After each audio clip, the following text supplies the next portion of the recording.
पाकिस्तान के इंटरनेशनल भिखारी ही नहीं, पाकिस्तान की हवाई क्रिकेट टीम भी अपने मुल्क की बेइज्जती करवाने में पीछे नहीं है। रविवार को इंडियन दिग्गज क्रिकेटर्स के हाथों बेइज्जत होने के बाद सोमवार को पाकिस्तान की कागजी क्रिकेट टीम ने बांग्लादेश के हाथों अपनी सुपर बेइज्जती करवाई। लेकिन इतने पर भी बड़बोले शाहिद अफरीदी की जुबान खामोश होने का नाम नहीं ले रही। अफरीदी और उसके शागिर्दों को अब खुद पाकिस्तान की आवाम करारा जवाब दे रही है।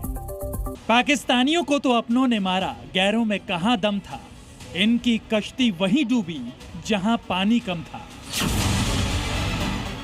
इससे ज्यादा बुरा वक्त भला किसी का और क्या होगा, जैसा पाकिस्तान की क्रिकेट का चल रहा है।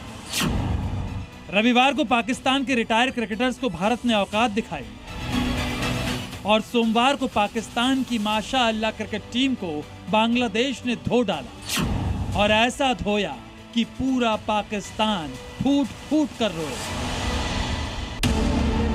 करो, खूब कोशिश करो, जितनी कोशिश करनी है करो, लेकिन ना तो तुम्हारा कुछ भला हुआ था और ना तुम्हारे चेलों का कुछ हो पाएगा। पाकिस्तान का बड़बोला अफरीदी, जो पहले क्रिकेट के मैदान पर बूम बूम के चक्कर में डूब मरता था, आजकल अपने जमाने के इंडियन दिग्गज क्रिकेटरों को टारगेट करने में जुटा है।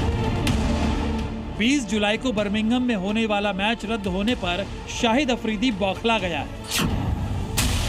शाहिद अफरीदी की इस बौखलाहट की वजह दरअसल ये है कि वर्ल्ड चैंपियनशिप ऑफ लीजेंड्स 2025 की पाकिस्तान टीम में ये अफरीदी भी शामिल था।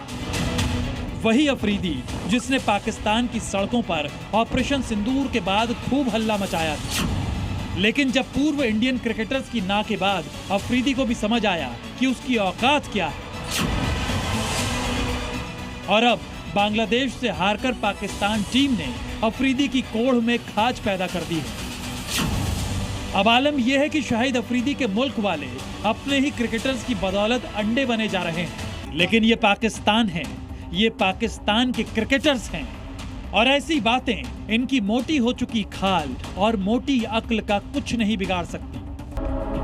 जनाब, इसे कहते हैं गरीब बच्चों के हसीन सपने।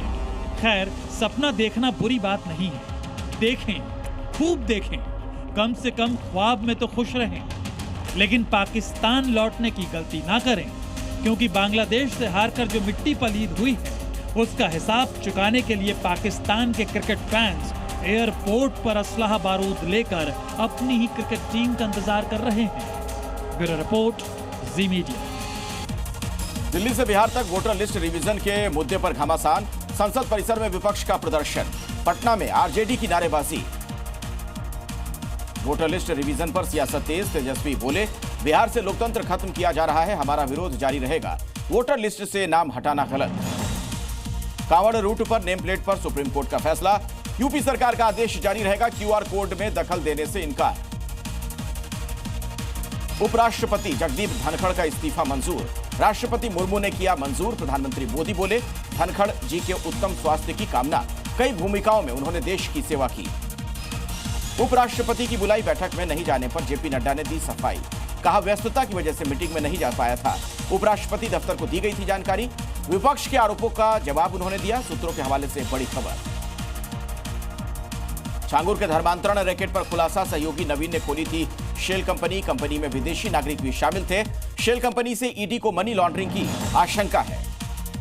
पटना में चंदन मिश्रा हत्याकांड में एनकाउंटर, आरा में हुई मुठभेड़ में 2 अपराधियों को गोली लगी। अमेरिका से अपाचे हेलीकॉप्टर की खेप मिली, सेना में पहली बार शामिल होंगे अपाचे। सबसे घातक हेलीकॉप्टरों में शुमार है अपाचे हेलीकॉप्टर। यूपी के बस्ती में कांवड़ियों के 2 गुटों में मारपीट, गुस्साए कांवड़ियों ने कप्तानगंज में पुलिस की कई गाड़ियां तोड़ी। पुलिस वालों से भी कांवड़ियों ने की मारपीट। नाराज कांवड़ियों ने नेशनल हाईवे को जाम कर दिया। पहाड़ों पर थम नहीं रहा है बाढ़ और बारिश का कहर। जम्मू कश्मीर के कई जिलों में रेड अलर्ट, स्कूलों को बंद किया गया। हिमाचल के कई जिलों में ऑरेंज अलर्ट है। चमोली में जोशीमठ के पास पहाड़ दरकने से आवाजाही पर ब्रेक लग गया है।